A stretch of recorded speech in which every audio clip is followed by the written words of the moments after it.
Welcome to Leveraging Inspiration, the Inspired Patent Podcast, where we help you understand and leverage your intellectual property. I'm your host, Wayne Carroll, and I'm excited to bring you insights and stories from the success and failures of others and teach you how to win at the game of intellectual property. This podcast is for small businesses, for those people that are fighting the fight with new products, not the major businesses. They've got their own attorneys. And so I'm here to give you some advice and some guidance on your intellectual property. I always start with a disclaimer.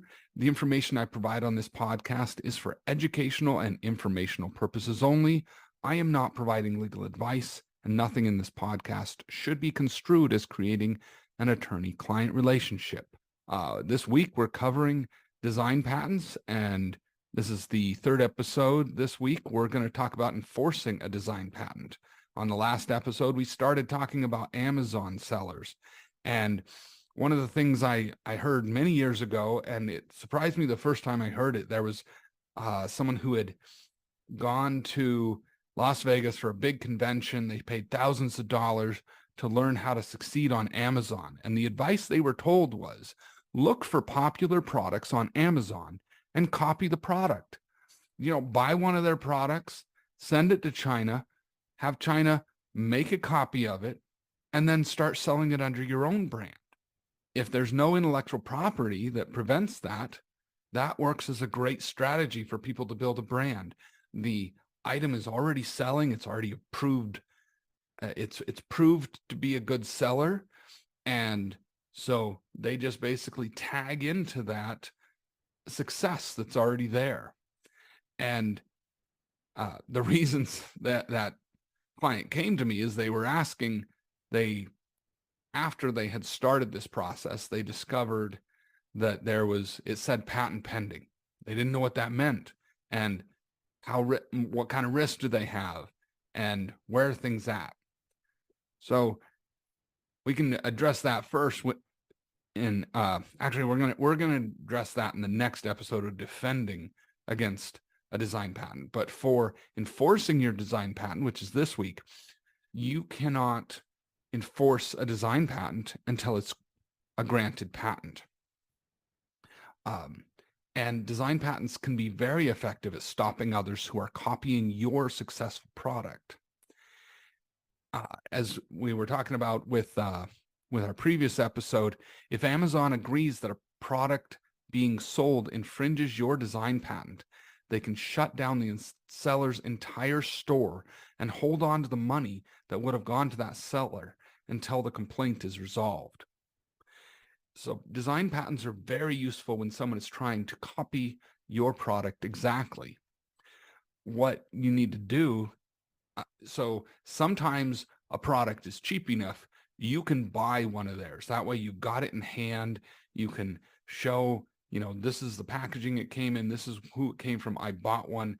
This is clearly, and get pictures that compare it to your design patent. If it's a really high-end expensive item that's, tens of thousands of dollars, then pictures may be all that you need. And oftentimes their own advertising can be really useful. And when it comes to enforcing a design patent is actually enforced more like a trademark than a utility patent.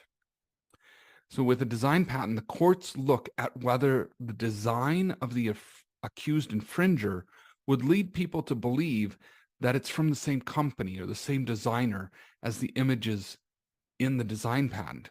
And that's in some ways similar to a trademark, because a trademark, the court is looking at whether consumers are likely to be confused as to the origin of who's providing the product that's associated with that trademark.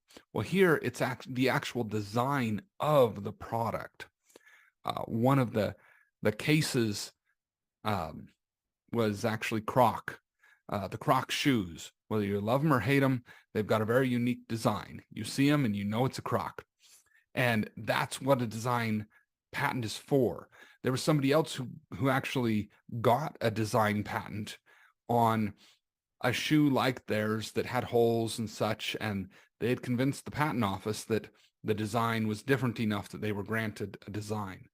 Well, Crocs took them to court and back to the patent office and invalidated their patent and showed the patent office, no, this people actually do recognize their knockoff design and think it's our design. And so that's really what design patents are about, is protecting the look of what you've got. Now, for a design patent, the drawings of the design patent are critical. The drawings define what your design patent covers. And as we discussed in episode 9, where we discussed the claims of a utility patent has claims that are words. It's a one-sentence paragraph for each claim, and it describes physical elements or method steps, and for someone to infringe, they have to practice all of those steps or have a product with all of those physical elements. So in contrast, the claims of a design patent states that the claimed invention is the design shown in the drawings. And so when we put together those drawings, having a skilled attorney who understands what needs to go in and what doesn't need to go in.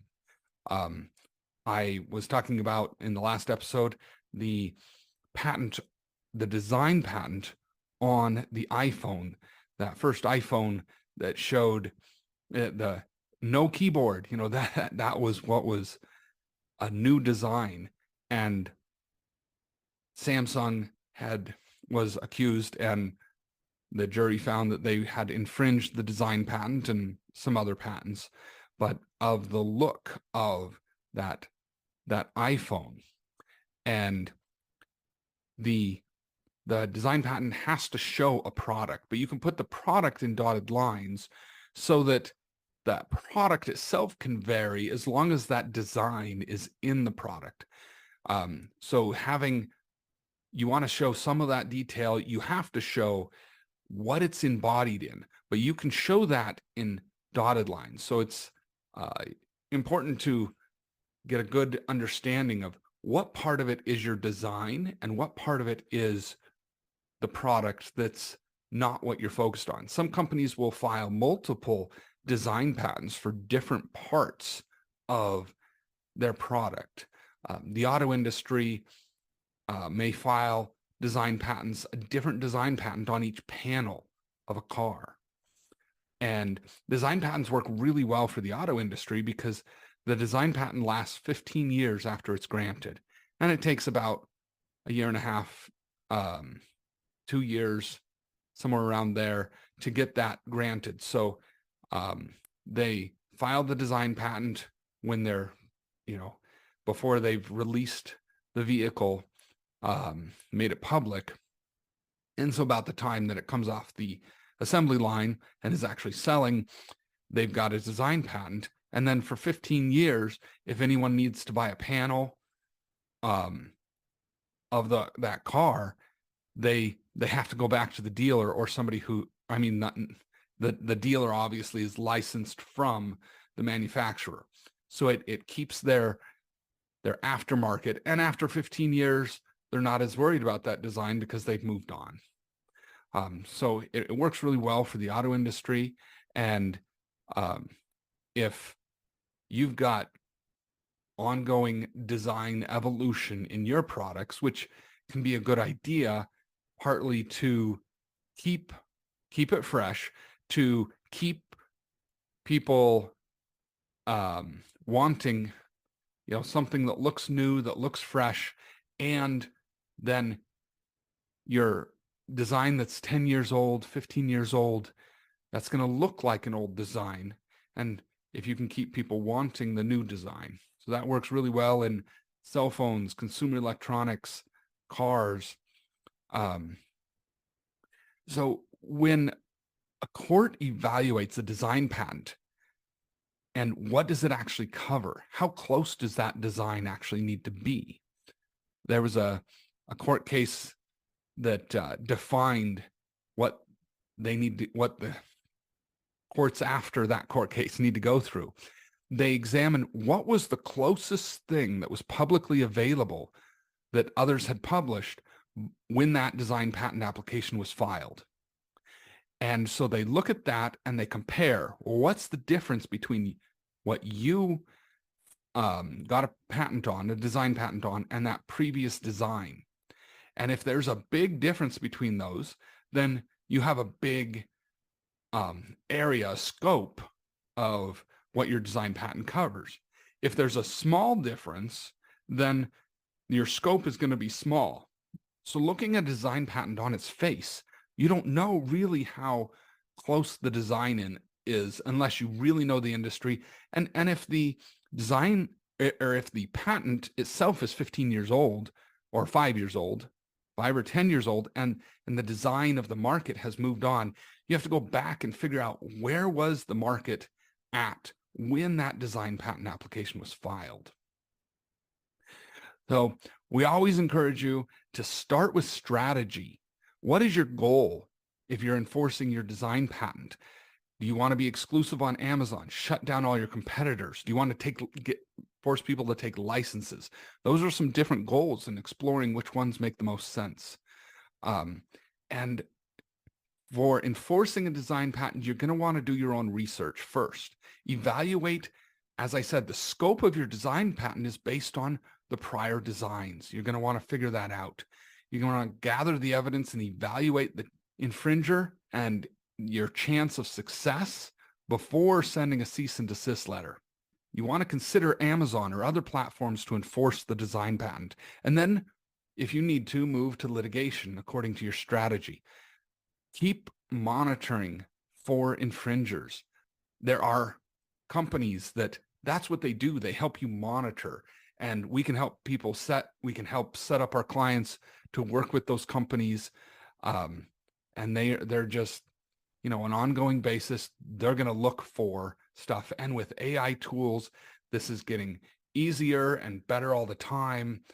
So design patents are increasing in value partly because of AI making it easier to find people that are infringing those design patents.